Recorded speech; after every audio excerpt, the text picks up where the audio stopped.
मालिक का नाम ही वो प्रदर्शित करना अनिवार्य होगा, किस तरीके से?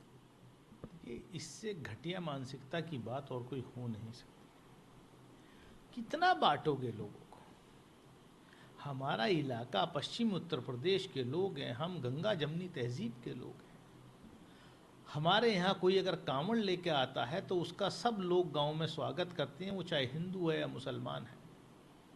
जब कोई हज करके आता है तो सब लोग उसका स्वागत करते हैं, चाहे कोई हिंदू है या मुसलमान है। आप अजीब है, कहाँ इस देश को ले जा रहे हो? सब्जी बेचने वाला का नाम होना चाहिए कि आप दिनेश हो या दानिश हो? अरे फल का पौधा दिनेश ने लगाया और दानिश ने उसको पानी दिया, बाजार में उसको उत्तम लेकर आया, ठेले पे उसको उस्मान बेच रहा है। क्या हो गया? तो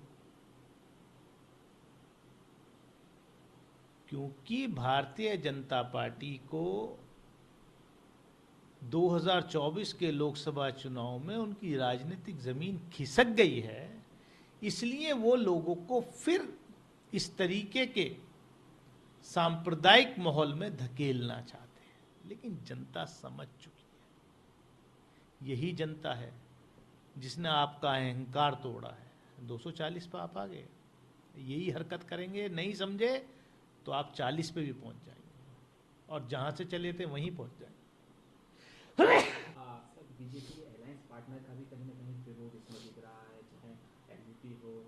इसके साथ ही देखा गया कि जो उनकी अलायंस पार्टी है वो कई पार्टियां उनका विरोध करते हुए नजर आ रही है। जेडीयू ने कहा कि जो देखिए, जो अलायंस पार्टनर्स हैं बीजेपी के, उनकी समझ में आ गया है कि इनको अगर आप बगैर रोक टोक के बेशर्त समर्थन जारी रखोगे तो आपका भी हश्र बीजेडी के जय नवीन पटनायक और बीआरएस के केसीआर की तरह हो जाएगा।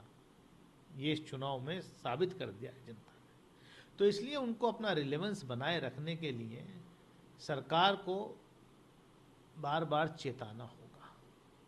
अगर सरकार को नहीं चेताया तो बीजेपी के साथ आपका भी डूबना तय है। राष्ट्रीय मुख्यमंत्री हेमंत शर्मा ने प्रेस कॉन्फ्रेंस की, उन्होंने कहा कि राज्य में मुस्लिम आबादी हर 10 साल में करीब 30% बढ़ रही है, 2041 तक वे बहुसंख्यक हो जाएंगे। उन्होंने ये भी एक आंकड़ा देते हुए कहा कि मुस्लिम अब असम की आबादी का 40% हो गए हैं और जोर देकर कहा 2041 तक असम मुस्लिम बहुल राज्य बन जाएगा। अगर कोई झूठ का अवार्ड दिया जा सकता हो तो मैं रिकमेंड करूंगा नरेंद्र मोदी सरकार को कि झूठ का अवार्ड आसाम के मुख्यमंत्री को दिया जाए। वो रात दिन सिर्फ लोगों को बांटने का काम करते हैं, झूठ फैलाने का काम करते हैं। मुख्यमंत्री को इतना अनजान नहीं होना चाहिए, वो जानबूझ करके अनजान है। सेंसस का डेटा सबके सामने है। 1951 में की जनगणना के मुताबिक करीब 25% पॉपुलेशन मुसलमानों की आबादी आसाम में थी। 2011 के जनगणना के मुताबिक 34.22% मुसलमानों की आबादी आसाम में। ये क्यों बढ़ी, इसके पीछे जो असलियत है वो नहीं बयान कर रहे हैं। 1951 के आधार पर जो उस वक्त का आसाम इकट्ठा था, यानी कि उसमें से 4 राज्य और बन गए। नागालैंड, मिजोरम, अरुणाचल प्रदेश, मेघालय, ये सब आसाम का पार्ट हुआ करते थे। अब वो अलग राज्य बन गए। तो जाहिर सी बात है, जो नॉन मुस्लिम पॉपुलेशन मेजॉरिटी थी उनमें 4 राज्य अलग बन गए। तो जो मुस्लिम पॉपुलेशन है उसके तवाजुन में वो बढ़ती हुई दिखाई थी। तो मतलब झूठ का भी कोई हद होती है, लोगों को बांटने का भी कोई इंतहा होती है।